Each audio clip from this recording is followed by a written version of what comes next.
आशा करता हूं आप सब बहुत अच्छे होंगे। मेरा नाम है सिद्धांत अग्निहोत्री। स्टडी ग्लोस पे आपका बहुत बहुत स्वागत है। दोस्तों, कल हमने देखा कि गंगा में लाशें बह के आ रही थी। ऐसा पहले भी हुआ है। कब हुआ है? 1918, जब स्पेनिश फ्लू फैला था। तो हम बात करेंगे इसकी। इंडियन एक्सप्रेस ने इसको छापा है बहुत अच्छे से। चैनल को सब्सक्राइब करो यार, और इंस्टा पे मुझे फॉलो करो। टेलीग्राम पे लगभग 20,000 21,000 के करीब सब्सक्राइबर है, तो यहां पे भी आओ आप। देखो, हमने कल देखा कि बिहार में काफी बॉडीज, गंगा में, चौसा में काफी बॉडीज देखने को मिली। यही हमने हमीरपुर में देखा, यही हमने कल लखनऊ में देखा। रूह कपा देने वाली तस्वीरें। लाशें तैर रही हैं नदियों में। बॉडी किसकी है? कोविड-19 पेशेंट्स की। यही सस्पेक्ट किया जा रहा है कि 30 से 40 हजार रुपए क्रेमेशन के लगते हैं। परिजनों के पास पैसे नहीं होंगे तो उन्होंने बॉडीज जो हैं वो नदी में बहा दी। खतरनाक। ऐसा ही कुछ देखने को मिला था 1918 में, 1918 में। जो रिपोर्ट है 1918 इन्फ्लुएंजा एपिडेमिक जो फैला था, वो भी चौंका देगी। नेशनल आर्काइव्स रिपोर्ट का जो नाम है, नेशनल आर्काइव से निकाला है, the influenza epidemic of 1918 in India. Report में एक और रिपोर्ट है by the foreign and political department of the government of India, जो प्रिंसली स्टेट से डील कर रही थी। यानी कि रिपोर्ट एक रिपोर्ट के अंदर रिपोर्ट है जो प्रिंसली स्टेट से डील कर रही थी। वो जून 1919 की है। अब रिपोर्ट में सारी डिटेल्स लिखी हुई है। किसने लिखी है? General officer commanding Mau.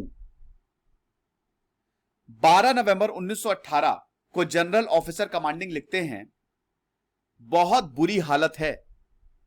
यह मेरा ऑनर है कि मैं आपको ये इंफॉर्मेशन कॉपी भेज रहा हूं, जो कि सदर्न स्टेट्स के पॉलिटिकल एजेंट्स हैं।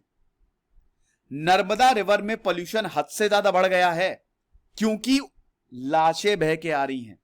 इन्फ्लुएंजा कॉप्सेस बहुत सारे हैं। नोट को एड्रेस किया मेजर जनरल, जो कि सदर्न कमांड के उनको कार्यभार दिया गया था। मतलब नोट भेजा किसने? General officer commanding. और एड्रेस किया किसने?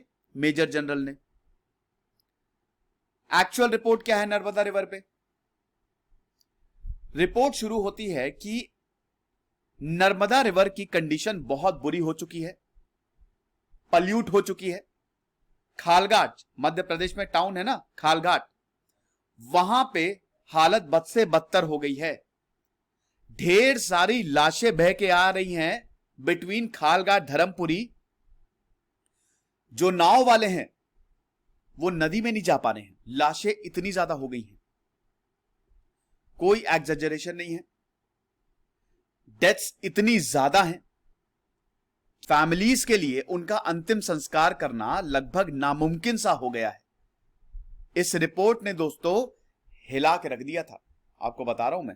रीजंस क्या दिए गए हैं, क्यों ये लाशें जो हैं वो नदी में फेंक दी गई, जैसे अभी तो कोविड-19 की वजह से। ऐसे रीजंस क्या दिए गए हैं? 1918 में रीजंस क्या थे? पॉलिटिकल एजेंट ये बोलता है कि सिचुएशन एपिडेमिक की वजह से हुई, अरेंजमेंट्स थे नहीं, लाशें जलाने के लिए जो सामग्री चाहिए ना लकड़ी थी ना गाय के कंडे थे, इसीलिए लाशों को सीधा नर्मदा नदी में फेंक दिया। स्ट्रीम लो थी, धार कम थी, जिसकी वजह से लाशें खालघाट के किनारे इकट्ठा हो गई। और एयर जो है इन लाशों की वजह से, क्योंकि लाशें लगातार डिकंपोज हो रही थी, सड़ गई थी। अब जब लाशें सड़ती हैं तो आप समझिए कितनी बदबू आती है। आप क्या, एक छोटा सा जब चूहा मर जाता है तो 2-3 दिन बाद सहना मुश्किल है। ये तो इंसान की लाशें हैं। तो ये जो सड़ी गली लाशें हैं, इनकी बदबू से और डिकम्पोजिशन से पूरी जो वातावरण है वो पल्यूट हो गया था। नाव वाले नदी में जा नहीं रहे थे, क्योंकि जब वो नाव लेके जाते थे तो लाशें उनकी नाव से फंस जाती थी।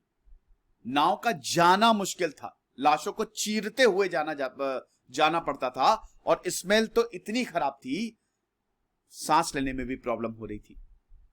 यह हालत थी दोस्तों। सोचिए क्या नजारा रहा होगा, कितना खतरनाक नजारा रहा होगा 1918 में, 1918 में। किया क्या गया था कि इन कॉर्पसेस को रिवर से रिमूव किया जाए। रिपोर्ट जो है सिंपल बट सैनिटरी प्रोसेस का इसमें हवाला देती है। सिंपल प्रोसेस था, सॉरी सिंपल लेकिन इनसैनिटरी प्रोसेस। सिंपल था लेकिन इसमें सैनिटेशन, साफ सफाई का बिल्कुल भी ध्यान नहीं रखा गया। पता है क्या किया? जो डाउन स्ट्रीम, जो नदी नीचे, नदी की धार नीचे जाती है ना, लाशों को बस वहां ढकेल दो। यहां पे बताते हैं कि मैंने खुद अपनी आंखों से लाश को देखा on the far side of the stream. बाकी लाशों को बैलगाड़ियों पे ले जाया जा रहा था जिनको कलेक्ट कर सके, लेकिन वो बहुत ही गंदगी वाला प्रोसेस था, उसमें सैनिटेशन आपको कहीं नहीं मिलेगा। कम से कम 8 लाशें तो ऐसी थी जिन पे कौवे बैठे हुए थे और उन लाश को नोच रहे थे। All highly decomposed. कौन परिवार चाहेगा कि ऐसा अंतिम संस्कार हो, इस तरीके का कि लाशें जा रही है, उसको चील कौवे नोच के खा रहे हैं। रिपोर्ट्स मेंशन करती हैं कि कॉप्सेस, ये लाशें कहां से आई थी। पॉलिटिकल एजेंट को इन्फॉर्म किया कि ये जो लाशें हैं वो महेशावर से आई हैं। यहां पे जो दीवान था, दीवान ने ऑर्डर दिया कि भैया अरेंजमेंट करो, ऐसे तो बहुत दिक्कत हो जाएगी। इतनी सारी लाशों को बैलगाड़ियों पे कहां से हम लेके आए, तो इसीलिए तुरंत अरेंजमेंट करो। कुछ अरेंजमेंट किया भी था, लेकिन लोकल अथॉरिटीज, अरेंजमेंट के लिए भी लोग चाहिए। उस समय लोकल अथॉरिटीज भी बीमार पड़ी हुई थी, यानी कि थिंग्स जो हैं, चीजें उस समय कंट्रोल में थी ही नहीं जैसे आज है। सीवियरिटी ऑफ द पैंडेमिक बहुत ज्यादा थी उस समय की। जितने भी डॉक्टर्स थे बीमार,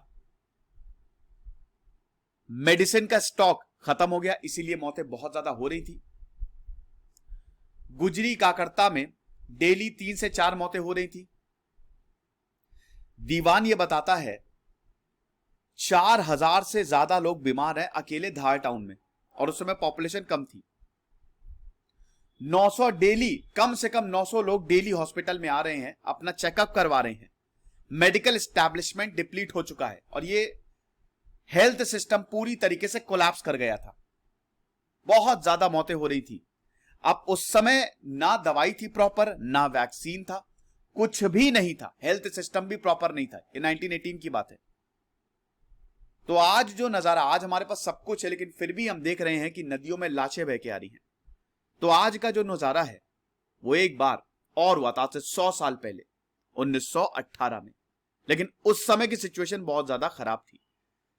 आज सिचुएशन की बात छोड़िए, लेकिन आज हमारे पास इतना तो है ना कि हम ये सब कर ही सकते, स्टेट ये प्रोवाइड कर सकता है, लेकिन उसके बावजूद फेलियर है सिस्टम का पूरा।